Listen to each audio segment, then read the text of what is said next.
नमस्कार दोस्तों, हमारे YouTube channel free coaching classes में आपका स्वागत है। आज हम कक्षा 8वीं की जो कि वर्कशीट प्रोवाइड होंगी सभी स्कूलों में, उसका विषय हिंदी की सभी प्रश्नों का हल करेंगे। निर्देश पढ़ेंगे। सबसे पहले सभी प्रश्न हल करना अनिवार्य है। खंडा प्रथम नंबर का प्रश्न है, वसीयतनामे का रहस्य पाठ के आधार पर बताए कि वसीयतनामे के कारण क्या विवाद झगड़ा पैदा हो गया था। महाराजा ने इसका समाधान कैसे किया, लिखिए। ये हमारा क्वेश्चन है, जो इसका आंसर हमने लिख दिया है। आंसर है, एक किसान के 4 बेटे थे, किंतु उस किसान ने वसीयत अपने 3 बेटों के नाम की और मर गया, लेकिन वसीयत में यह नहीं लिखा था कि जायदाद किन 3 बेटों को दी जाए और किस एक बेटे को छोड़ दिया जाए। जब यह मामला महाराज के पास आए तो उन्होंने धन का लालच एक एक करके चारों भाइयों को दिया। सबसे छोटा बेटा लालच में आ गया, जिसे महाराज ने अपने पिता को कष्ट देने के अपराध में जेल में डाल दिया। बाकी बचे 3 भाइयों ने जायदाद के 3 हिस्से में से एक एक हिस्सा ले लिया। अब करेंगे क्वेश्चन नंबर दूसरा। धाय धाय विशाल कराल मरकट भालू काल समान ते मनहु सपक्ष उड़ाही भूघर वर्ण नाना बानते। उपरोक्त पंक्तियों में कौन सा अलंकार है? इस पंक्ति में उपमा अलंकार है और रूपक अलंकार। इस पंक्ति में उपमा और रूपक अलंकार है। दोनों पंक्तियों में कौन सा अलंकार है? इसमें उपमा परिरूपक अलंकार है। क्वेश्चन दूसरा का नंबर तीसरा, इन पंक्तियों में आए किसी एक अलंकार के आधार पर उसके उपमेय उपमान साधारण धर्म उदाहरण सहित लिखिए। चूँकि सभी छात्रों से निवेदन है कि वीडियो को रोककर सभी प्रश्नों के आंसर अपनी वर्कशीट में लिखें। उपमा का अर्थ है मापना या तौलना। उदाहरण में सागर और गिरी उपमान हैं। मन और हृदय उपमेय हैं। वाचक शब्द गंभीर और ऊंचा साधारण धर्म हैं। प्रश्न नंबर तीसरा है, बहादुर बेटा पाठ में दी गई घटनाओं में कौन सी घटना को रोका जा सकता है? बहादुर बेटा पाठ के आधार पर वाद को तो नहीं रोका जा सकता था, पर इसमें हुई घटनाएं जैसे लोगों का शारीरिक क्षति पहुंचाना, खाने पीने की वस्तुओं का खराब हो जाना और लोगों को बेघर होने से बचाया जा सकता था। अगर सभी लोग ऐसी घटनाओं की आशंका को लेकर सजग रहते तो बहुत से जान माल की हानि और नुकसान को कम किया जा सकता है। कृपया कर सभी छात्रों से निवेदन है कि वीडियो को रोककर सभी प्रश्नों के आंसर वर्कशीट में लिख सकते हैं। चौथा प्रश्न है, नन्ना सत्याग्रह पाठ में मोहन ने किस घटना के विरोध में सत्याग्रह का मार्ग अपनाया था? क्या उसे यह कहना ठीक था? इस बारे में अपने विचार कारण सहित लिखिए। इसका उत्तर है, किसी जरा सी बात के कारण थानेदार के दर्जे के पुलिस अधिकारी ने मोहन नाम के बालक को चपट लगा दी थी। मोहन का उसमें कोई कसूर नहीं था, फिर भी उसे चपट लगा दी गई थी और वह रोए जा रहा था। फिर वह न्याय कराने के लिए सरकारी अधिकारी के फाटक पर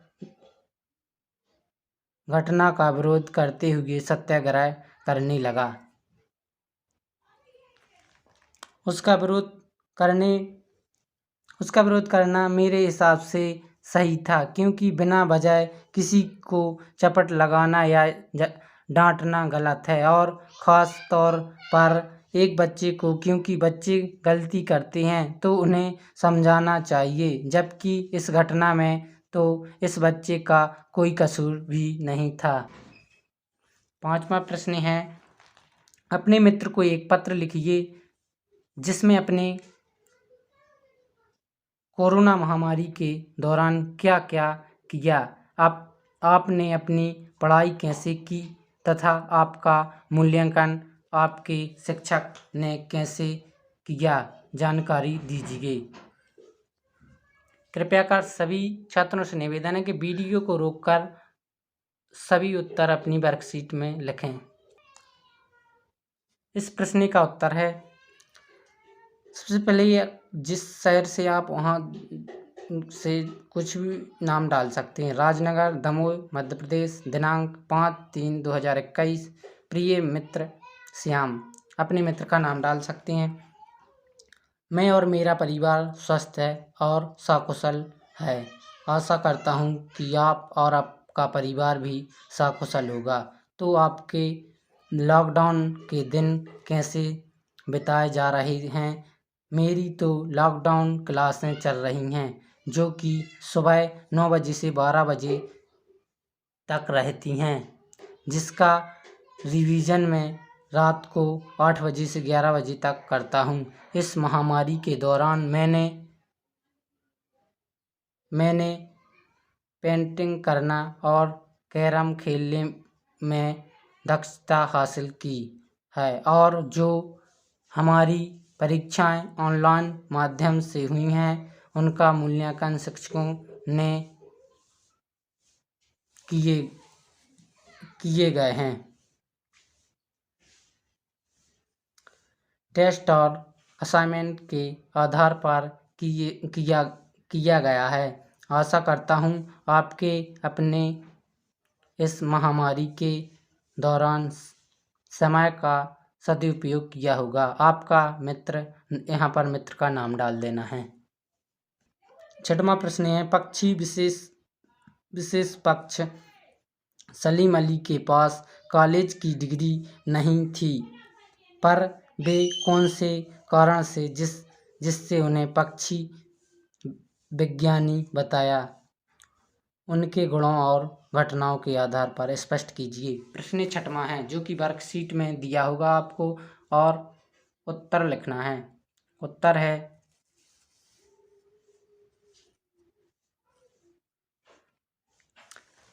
सलीम अली के पास कॉलेज की डिग्री नहीं थी, परंतु दूसरे गुणों ने उन्हें असाधारण व्यक्ति बना दिया था। वे बीज गणित से बहुत डरते थे। उन्होंने पढ़ाई छोड़ दी और बर्मा चले गए। बर्मा में उनके भाई रहते थे। वे जहाँ फुलफ्रेन की माइटनिंग का कार्य करते थे। सलीम को माइटनिंग के कार्य में भी सफलता नहीं मिली। वे पक्षियों की खोज करने लगे। वहाँ से लौटकर प्राणी शास्त्र में एक कोर्स कर लिया और वे बॉम्बे नेचुरल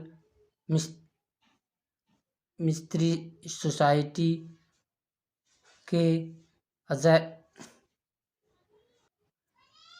अजायब घर में नियुक्त हो गए। वे अब उच्च शिक्षा लेने के लिए जर्मनी चले गए। लौटकर आए जब उनकी नौकरी भी चली गई। वे बाई वाचिंग का काम जरूर करते थे। उन्होंने बाई वाचिंग के अध्ययन के परिणाम की प्रकाशित किए गए थे, जिससे उन्हें पक्षी विज्ञान में प्रसिद्धि मिली।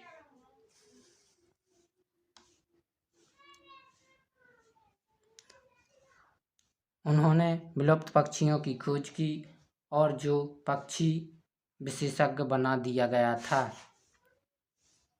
कृपया कर सभी छात्र वीडियो को रोककर अपनी वर्कशीट में उत्तर लिखें। प्रश्न 7 है, गीता का मर्म पाठ के अनुसार अर्जुन ने इंद्र से अपनी विद्या का उपयोग किन किन कार्यों के लिए किया। इस प्रसंग का महाराज आनंदपाल और पंडित गौवर्ण के ऊपर क्या प्रभाव पड़ा, लिखिए। जब महायोगी विशाख के मुख से राजा आनंदपाल ने अर्जुन और इंद्र से संबंधित प्रसंग सुना तो उनके मन में हलचल मच गई। उन्हें लगा कि उनका कार्य जन कल्याण होना चाहिए। उनके मन में वैराग्य भाव जागृत हो गया। उन्होंने अपना संपूर्ण राजपाट त्याग करने की इच्छा व्यक्त की। प्रश्न नंबर 8 है, कोलकाता अधिवेशन के बाद गांधी जी शांति निकेतन क्यों गए थे। सहायक वाचन कक्षा 8वीं के अनुसार के वातावरण को लिखिए। जब कांग्रेस अधिवेशन प्रारंभ हुआ तो तब उन्होंने अपनी बात कहने के लिए अध्यक्ष से समय मांगा। अध्यक्ष ने उन्हें केवल 5 मिनट दिए। इतने कम समय में उन्होंने अफ्रीका के भारतीयों की समस्या पर पर्याप्त प्रकाशन डाल सकें, इस बात से उन्होंने बड़ी निराशा हुई। गांधी जी को कोलकाता अधिवेशन के बाद गांधी जी शांति निकेतन लौट गए। प्रश्न नंबर 9 है, निम्नलिखित वाक्यांशों के लिए एक एक शब्द लिखिए जो बिना वेतन लिए काम करता हो। उसका उत्तर हो जाएगा अवेतनिक। जो मार्गदर्शन करता हो, उत्तर हो जाएगा मार्गदर्शक। जहाँ पानी के जहाज आकर ठहरते हों वो उसे बंदरगाह कहते हैं। जो पक्षियों से प्रेम करता हो उसे पक्षी प्रेमी कहते हैं। जो वकालत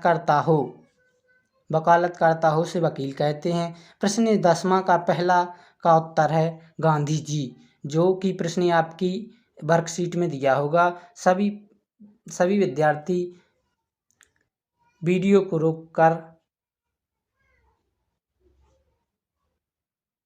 वर्कशीट में आंसर लिखें।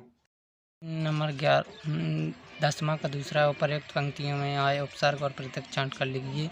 जो कि हमने उपसर्ग वाले शब्द लिख दिए और प्रत्यक्ष वाले शब्द लिख दिए। कृपया कर वीडियो को रोककर सभी छात्र अपनी वर्कशीट में उत्तर लिखें। खंडवा में है प्रोजेक्ट कार्य, जो कि 11वें प्रश्न में दिया। अपने क्षेत्र में प्रचलित कहावतों को संग्रहित कीजिए और उनके में से किन्हीं 10 कहावतों को लिखिए। नंबर 1 है, अकेला चना भाड़ा नहीं फोड़ सकता। नंबर 2 में, अंधे में काने राजा, अब पछताए क्या हुआ जब चिड़िया चुन गई खेल। अधजल गगरी छलकत जाए, आम और गुठलियों के दाम, जिनकी लाठी उसी की भैंस, डूबने को तिनके का सहारा, चोर की दाढ़ी में तिनका, खोदा पहाड़ निकली चिड़िया,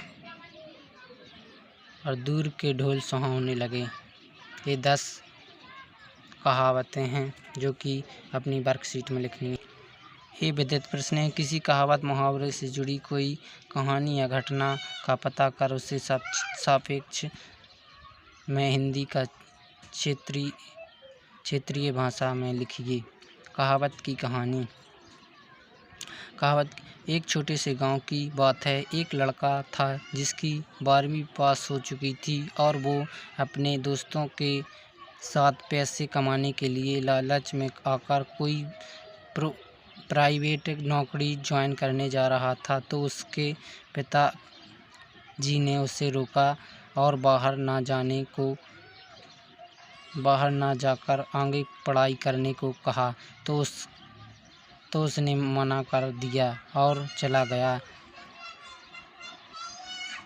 फिर कुछ दिन बाद वह बीमार पड़ गया और वापस घर आ गया।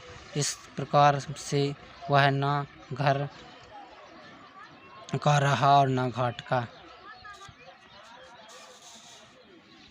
अब क्वेश्चन जो कि आपको वर्कशीट में दिया होगा, इस प्रकार की सारणी बनी होगी, उसमें ए भरना है। जो कि वीडियो को रोककर अपनी वर्कशीट में भर सकते हैं। जो भी इस वीडियो को देख रहे हैं अपने सभी दोस्तों को बताएं और चैनल को सब्सक्राइब करवाएं और आगे सभी विषय के वर्कशीट संपूर्ण हल देखें।